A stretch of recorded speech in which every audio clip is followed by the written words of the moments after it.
Bonjour à tous, bienvenue dans On a la solution, le magazine des meilleures initiatives partout en France. Je me trouve place du Capitole, puisque cette semaine, notre émission se passe à Toulouse. Nous allons rencontrer des hommes et des femmes qui ont choisi de tendre la main. Raphaël a hérité d'un grand terrain.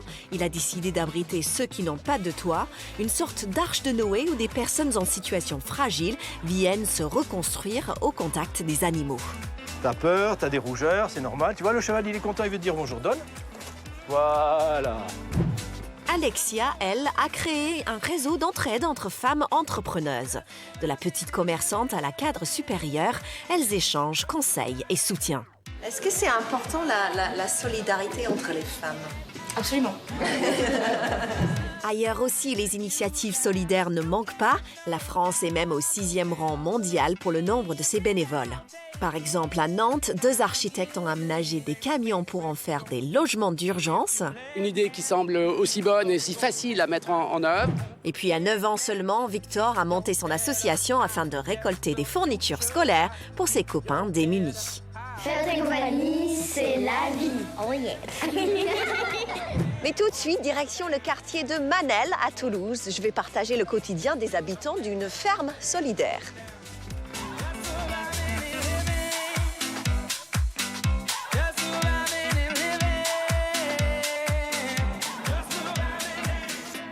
Bonjour. Bonjour, Louise. Ça va, Raphaël? Très bien, bienvenue. Je vous ai trouvé. Ah, bonjour. Quel accueil. C'est super.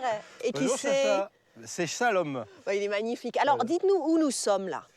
Là, on est sur un lieu qui appartenait à ma famille. Ouais. On avait 3500 mètres carrés et on s'est dit qu'est-ce qu'on allait pouvoir faire, comment on peut valoriser ce lieu-là. Alors, on peut le valoriser en faisant un complexe immobilier, mais on peut le valoriser humainement. Et on trouvait que ça avait beaucoup plus de sens de le valoriser humainement. Raphaël a donc décidé d'accueillir des personnes en grande difficulté, des SDF, des femmes victimes de violences ou des personnes en situation de précarité sur son grand terrain.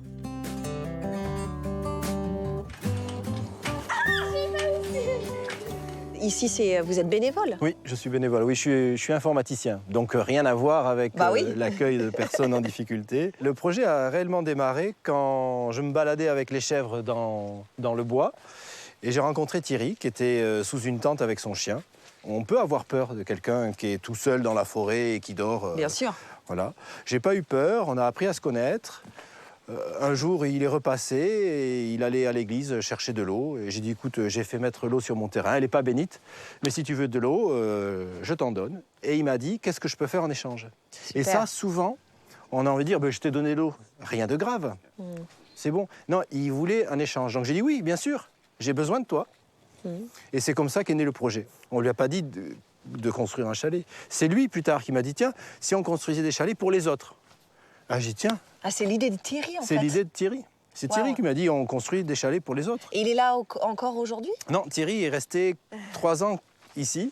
Et après, il avait 20 ans de rue, donc il avait réellement besoin après de repartir, de reprendre la route. Voilà. C'est donc Thierry, l'homme sans domicile fixe, qui a proposé de construire un premier chalet en bois. Aujourd'hui, il y a 6 chalets. Donc pour des courts séjours, c'est d'abord le grand chalet.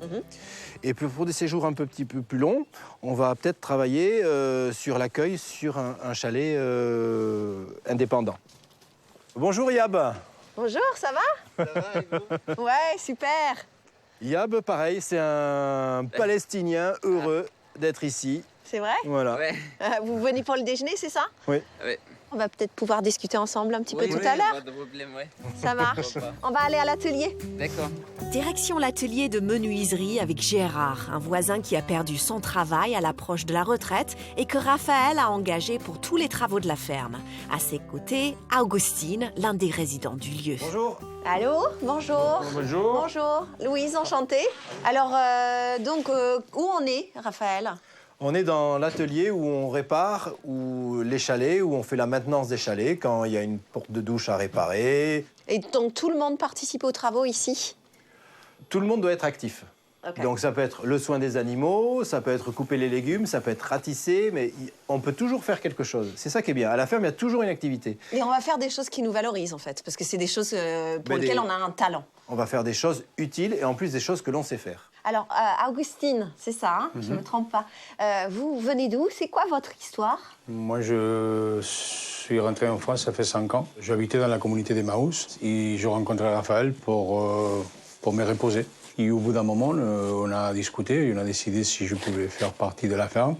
Et aujourd'hui, ça fait 6 mois que je suis à la ferme et que je participe dans les activités de la ferme. Est-ce qu'ils peuvent rester ici longtemps, toute leur vie? Enfin, combien de temps? Non, en fait, c'est ça la difficulté, c'est que on se veut un tremplin. C'est super agréable, c'est super confortable, mais nous, ce qu'on veut, c'est qu'ils partent. Parce que s'ils partent, ça veut dire qu'ils ont un projet, qu'ils sont autonomes, qu'ils ont traversé leur traumatisme et qu'ils sont prêts à revenir dans le milieu ordinaire et qu'ils laissent la place à quelqu'un d'autre. Et nous, on adore, quand ils ont rebondi, d'aller les voir. Oui, dans leur nouvelle vie. Dans leur nouvelle vie, etc. On a partagé des moments durs et on s'est entraidés. C'est ça qui est important. Je voudrais voir, si vous voulez bien, Augustine, votre chalet. Vous nous montrez? Oui, on y va, oui. On y va ensemble? On y va, oui.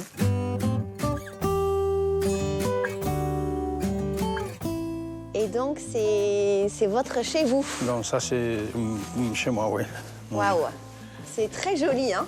C'est trop C'est joli, chalet, ouais. c'est magnifique. C'est trop chaleureux avec le bois et le soleil qui rentre par la fenêtre. C'est un espace trop calme qui donne de la paix, oui. Est-ce que vous payez un loyer? Oui, je paye un loyer. Je paye un loyer chaque mois, oui. Comment ça marche, en fait? C'est les APL? C'est vous donnez une partie? Les APL, ils payent en partie et après, je complète en autre partie. Chaque chalet coûte 450 € par mois, financé par les aides de l'État.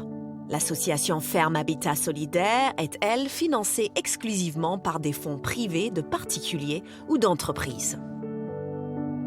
Est-ce qu'il y a des conditions de vie à respecter quand on vit à la ferme? Quand on vit à la ferme, il faut respecter les autres. Il faut s'investir un peu dans la vie en commun, d'accord? Et surtout, être gentil avec tout le monde qui habite ici, non? Parce que quand tu partages la vie avec des autres personnes, chacun, peut-être, il s'est réveillé d'une façon différente. Donc, il faut accepter, il faut tolérer, non? Il faut laisser un peu son espace. Et après, on se rejoint dans les chalets pour passer des moments ensemble. On vit comme en famille, non? J'ai envie de partager ces moments avec vous parce que je sais que c'est mercredi et c'est le déjeuner. Et je pense qu'on va manger ensemble, oui. On va je ne manger sais pas ensemble. qu'est-ce qu'on va manger, mais je pense qu'on va manger ensemble. Je suis sûre que c'est bon. Hein. Ah ouais? J'ai vu qu'il D'accord. préparait là tout à l'heure. Oui, normalement, Juste avant, je vais vous montrer une autre initiative D'accord. qui permet de loger des personnes en situation de précarité. Super. En fait, il y a 2 architectes qui ont aménagé d'anciens camions en logement d'urgence. C'est un reportage de la rédaction France 3 Pays de Loire.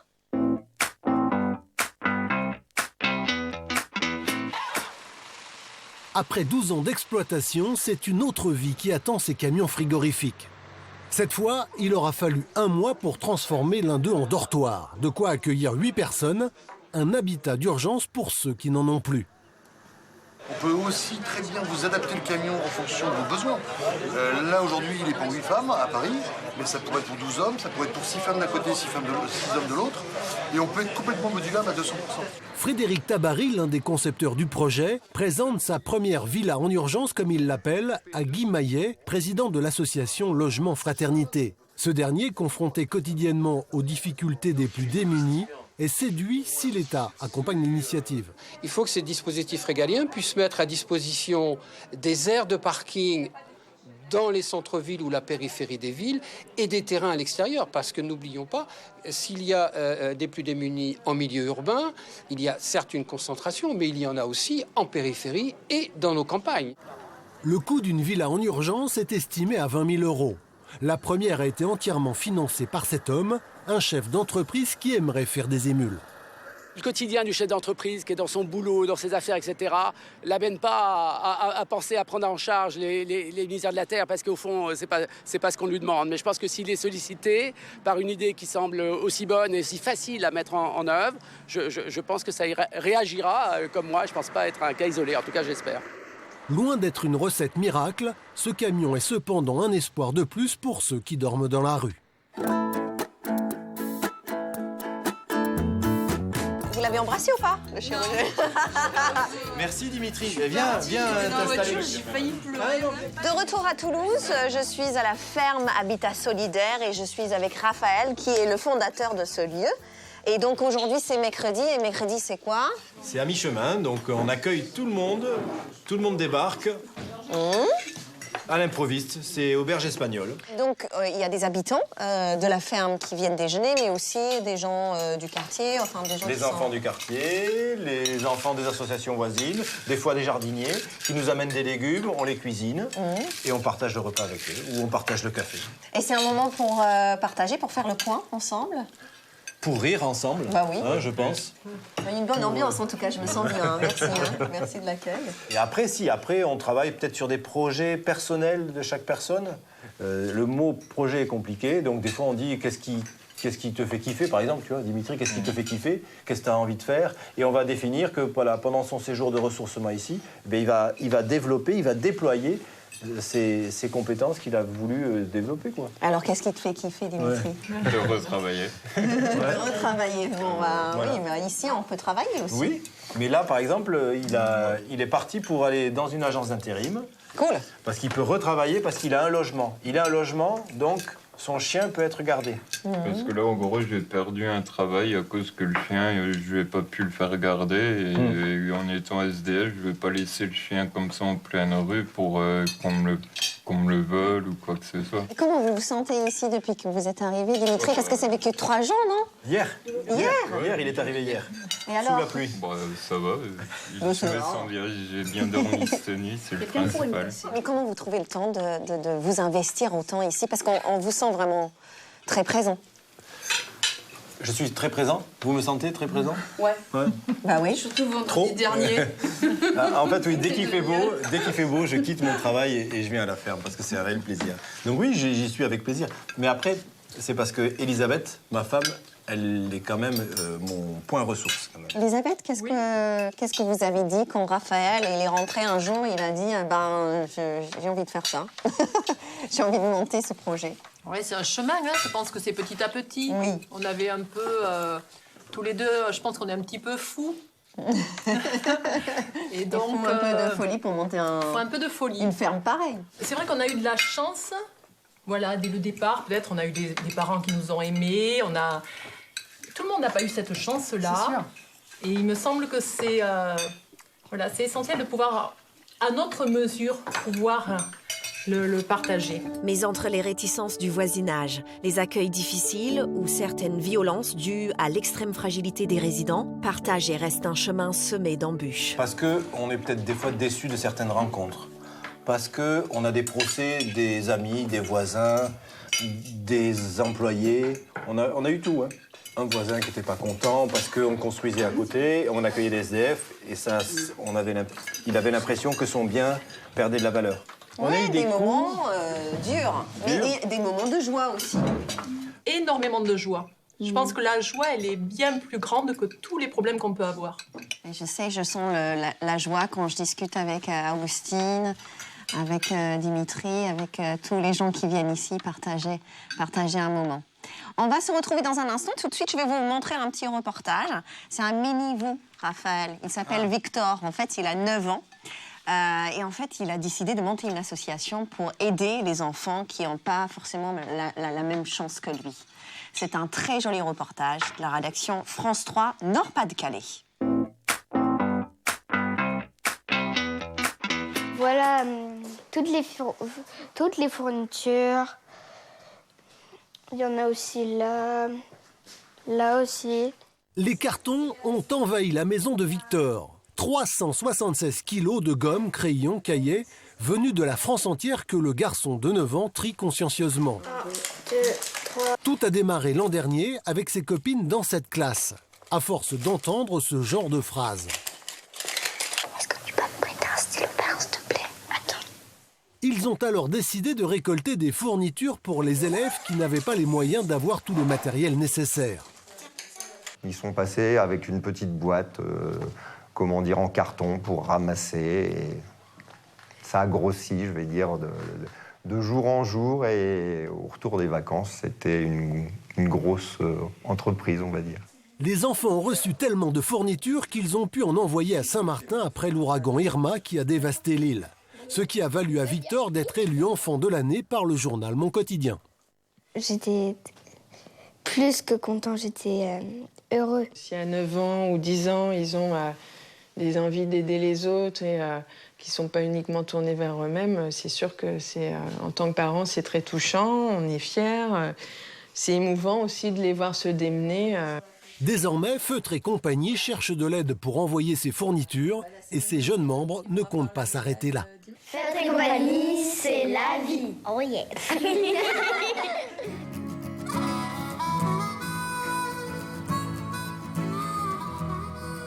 Alors on va l'aborder sur le côté. Pourquoi? Parce que le cheval, c'est une proie, d'accord? Donc sur le côté, on va moins lui faire peur. Voilà. Tu vois, il t'ignore. Donc ça veut dire qu'il est bien avec toi. Voilà. Alors tu vas me suivre sur la gauche, on va le faire tourner, on va le faire se coucher. Là. Viens avec moi. Coucher, garçon. Coucher. Hop, voilà, c'est bien. Super. De retour à Toulouse avec Raphaël, qui est le fondateur de la ferme Habitat Solidaire, et Dimitri, qui est l'un des habitants qui vient d'arriver. Alors qu'est-ce que vous faites, Raphaël, là? Alors là, déjà, c'est la petite gâterie. On essaye de donner des morceaux de pommes à ce cheval qui est très gourmand pour que le cheval s'approche de Dimitri et Dimitri s'approche du cheval. Et ça sert à quoi, cet atelier?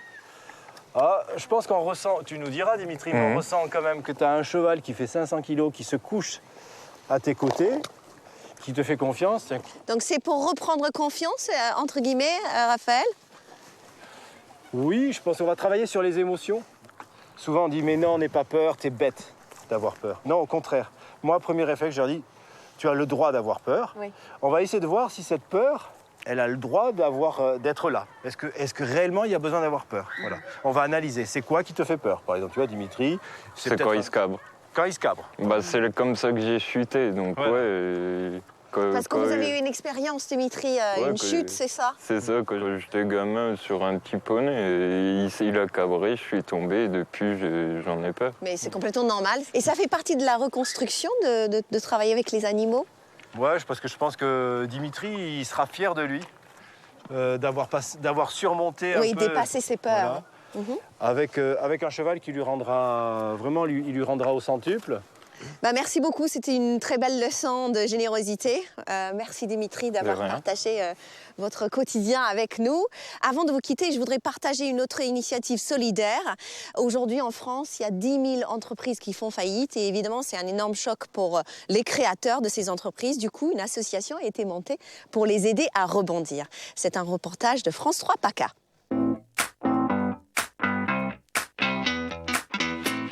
La solidarité entre chefs d'entreprise, ça existe aussi. Ce jour-là, l'association 60 000 rebonds a convié des juges, des liquidateurs judiciaires, des experts comptables pour aider des entrepreneurs en faillite à rebondir. Et cela se passe dans l'enceinte d'un tribunal de commerce. Ici, chaque année, plus de 1200 liquidations judiciaires sont prononcées.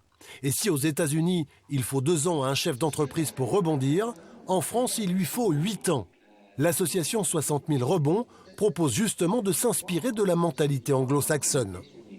Ce que l'on souhaite, nous, chez 60 000 rebonds, c'est que les entrepreneurs franchissent la porte. C'est un peu comme, je dirais, les alcooliques anonymes, on a du mal à franchir la porte parce qu'on se sent en détresse, en souffrance, et qu'on a un peu honte parce qu'on pense qu'on a vécu un échec. Et cet échec, il faut le surmonter et venir franchir la porte de 60 000 rebonds pour se faire accompagner, pour trouver un réseau et pour effectivement reconstruire un projet de vie perso et un projet de vie professionnel. 60 000 rebonds en Provence-Alpes-Côte d'Azur, c'est 25 chefs d'entreprise actuellement coachés. Comme ce monsieur venu témoigner de son expérience personnelle face au juge qui avait jadis mis son entreprise en faillite.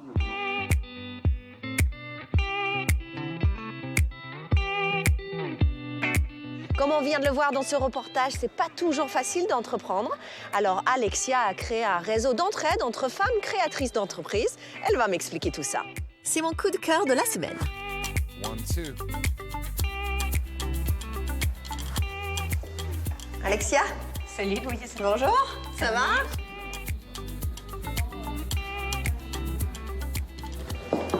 Donc c'est là que ça se passe. Exactement. Ah, donc c'est une association en fait. Oui, c'est une association, c'est un réseau de femmes chefs d'entreprise, ou soit créatrices, soit déjà immatriculées, certaines ont des salariés, d'autres n'en ont pas.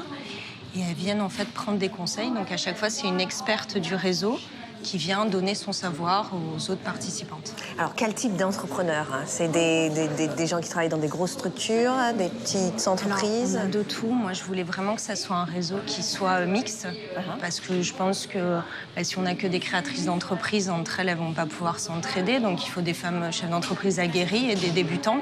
Donc, on a vraiment tous les profils. Comment est née l'idée? Alors, je travaillais dans la presse et je trouvais qu'il y avait plein de petites initiatives qu'on voyait parfois, mais qui n'étaient pas finalement très connues à Toulouse. Donc je me suis dit, il y a des femmes chouettes qui font des projets super. Donc je connaissais pas du tout chef d'entreprise à l'origine. J'en ai contacté, puis j'ai dit, je trouve ça chouette ce que tu fais. On pourrait faire des rencontres de partage, d'échange de compétences. Et ça s'est fait comme ça, naturellement. En fait, le réseau a grossi de bouche à oreille. Et c'est donc une activité complètement bénévole? Oui, complètement bénévole. Et vous vivez comment, du coup? Et je suis salariée dans une entreprise. Aussi, d'accord. Et pourquoi entre femmes particulièrement? En ce qui concerne vraiment la création d'entreprise, il y a que 30% des femmes qui créent leur entreprise en moyenne. Et vraiment, on s'est dit que c'était... je me suis dit, et puis les gens qui m'ont aidée, que c'était hyper important, en fait, de favoriser ça avec des modèles, tout simplement. Se dire, elle a osé, finalement, elle n'est pas si différente que moi, comment elle a fait. Et voilà, et tout simplement que les femmes puissent choisir leur vie en adéquation avec leurs besoins, leurs envies. On va leur demander aux femmes qui sont derrière nous. On va écouter un petit peu l'atelier. J'enlève la veste. Fais tomber la veste parce que j'ai chaud quand même. Là, vous voyez quelque chose de beaucoup plus neutre, beaucoup plus pro que sur Facebook avec son boom qui ne paraît plus du tout ici. Très peu d'émojis parce que sur les mines, c'est pas quelque chose qui est spécialement mis en avant. Donc vous voyez, c'est toujours la même information, mais avec un angle et un ton très différent. Et il a très bien fonctionné parce que sur LinkedIn, 142 j'aime, c'est pas mal. Marie. Oui. Je vous coupe 2 Allez. secondes. Bonjour tout le monde. Je voudrais vous poser quelques questions, si ça vous dérange pas. Est-ce que c'est important la solidarité entre les femmes? Absolument. Elle est naturelle. Je vois par exemple mon compagnon qui, lui, dans une start-up, ils sont dans un autre coworking où c'est pas du tout la même solidarité, où c'est pas les mêmes choses, c'est vraiment des réunions très business où ils sont face à face avec leur ordi et à peine un café. Et en fait, c'est des choses où c'est très basique, alors que nous, je sais pas, on peut parler d'autre chose, vraiment parler de son propre projet, avoir des discussions et du réseautage qui est plus intimiste et plus sympathique que juste une propre réunion très simple. Et comment, juste concrètement, vous vous entraidez aujourd'hui? Qu'est-ce que vous allez en tirer de cet atelier?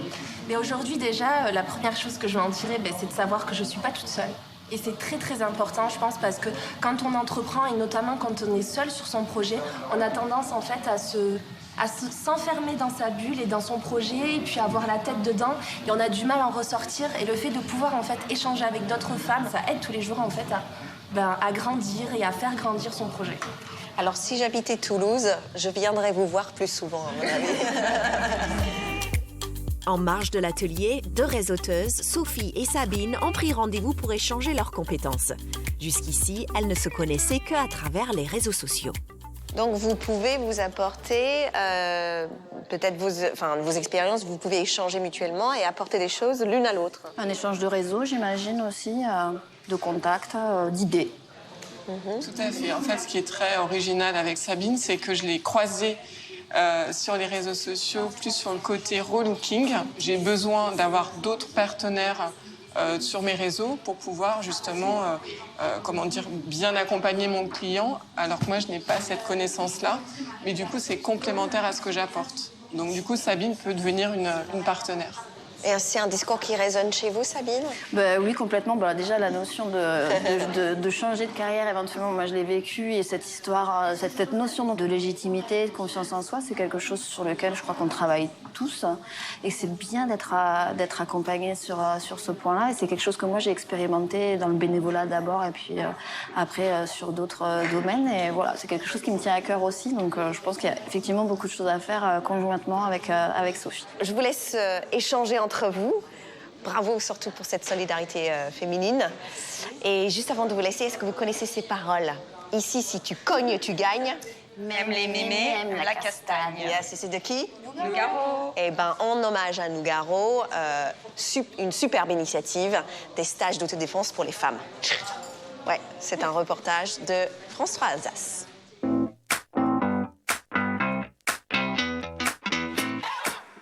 On va dégager déjà ça, ok? Là, pour le coup, je vais pouvoir mordre. Ok. On essaye, c'est parti.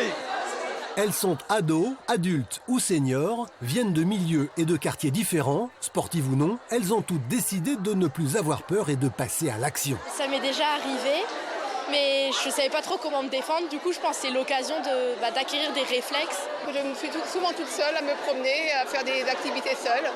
Et si je connais quelques petites techniques, ça peut être rassurant quelquefois. Pour Robert Paturel, ancien champion de boxe et ancien formateur du RAID, l'autodéfense c'est un peu de technique, de la pratique, mais surtout beaucoup de psychologie. Donc au lieu de lui mettre une gifle, on lui plante déjà les doigts dans les yeux. Les doigts dans les yeux, doigts dans la gorge. Ok. Hein? Vous êtes toutes capables de faire ça. Bam, bam, bam, bam, les yeux, bam, génital, bam, bam, génital, bam, les yeux. Qu'on ait la capacité de se défendre, de ne pas être agressé, d'être positive et pouvoir toujours être répondant. Un stage d'initiation ouvert à toutes et gratuit. L'initiative proposée par l'association Allez les filles œuvre pour la promotion de la boxe féminine depuis 6 ans à Strasbourg.